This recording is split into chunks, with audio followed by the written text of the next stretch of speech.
অভিষেক বন্দ্যোপাধ্যায়ের পর এবার আক্রান্ত হলেন কল্যাণ বন্দ্যোপাধ্যায়। চণ্ডীতলা থানার সামনে বিক্ষোভ দেখাচ্ছিলেন তৃণমূল কংগ্রেস নেতাকর্মীরা। সেখানে ছিলেন দলেরই সাংসদ কল্যাণ বন্দ্যোপাধ্যায়। তাকে লক্ষ্য করে ইট ছোড়া হয় বলে অভিযোগ। তার মাথায় ইটের টুকরো এসে পড়ে, মাটিতে লুটিয়ে পড়েন তৃণমূল কংগ্রেস সাংসদ। বিক্ষোভের সময় থানার সামনে ছিলেন কেন্দ্রীয় বাহিনীর জওয়ানরা।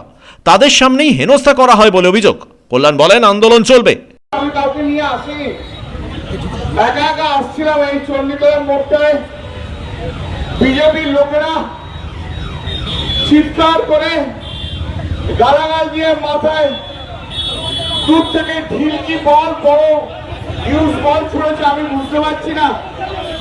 আমার মাথা দিয়ে রক্ত বেরোচ্ছে। আমি তা সত্ত্বেও আমি আপনাদের কাছে বলতে এসেছি একটাই কথা, আমার আর বলার মতো শক্তি নেই। আমার সত্যি বলার মতো শক্তি নেই। আপনারা বাংলার মানুষ, আপনারা চণ্ডীতলার মানুষ, আপনারাই বিচার করবেন যে এই যে গুন্ডাগার্দি করছে, এই যে এমপিদের দিয়ে মারছে, এটা কি ঠিক হচ্ছে? এখানে কোনো জনরোষ টনরোষ নেই। 7-8 জন লোক মিলে বিজেপির 10 জন গেরুয়া ফেটটি ভেবে আমাদের আগের সব কর্মীদের মারধর করছিল, আর এখনো আমাকে পর্যন্ত ছাড়েনি। কৌশিকের মুখ ফাটিয়ে দিয়েছে।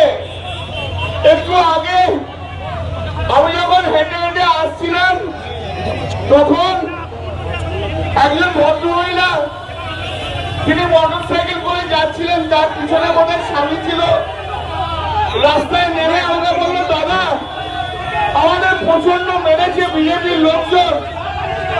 সারা পশ্চিমবাংলায় যেভাবে বিজেপি যেভাবে আমাদের উপরে অত্যাচার করছে, বিজেপি শূন্য করে দিতে চাইছে, ওরা সিপিএম কে এবং পশ্চিমবাংলায় কংগ্রেসকে অক্সিজেন দিতে চাইছে। আমি আপনাদের কাছে আমি আবার এই মাইকের মাধ্যম দিয়ে আমি সারা বাংলার মানুষকে একটা জিনিসই বলতে চাই, যে আপনারা এই কর্মকে সমর্থন করছেন তো ওরা যেভাবে বিরোধীদের মারধর করছে, এমপিকে দেখলে ওপর থেকে ঢিল বা বল ছুড়ে দিচ্ছে। গতকাল হেনস্থার শিকার হয়েছিলেন অভিষেক বন্দ্যোপাধ্যায়। সম্ভবত আগামীকাল হেনস্থার অভিযোগ তুলে তৃণমূল কংগ্রেস হাইকোর্টের দ্বারস্থ হতে চলেছে। কল্যাণ বন্দ্যোপাধ্যায়ের অভিযোগ, হুগলির চণ্ডীতলা পঞ্চায়েতে কোনো উন্নয়নমূলক কাজ করতে দিচ্ছে না বিজেপি। তারই বিরুদ্ধে প্রতিবাদ জানাচ্ছিলেন তৃণমূল কংগ্রেস কর্মীরা। ব্যুরো রিপোর্ট, পূবের কলম ডিজিটাল।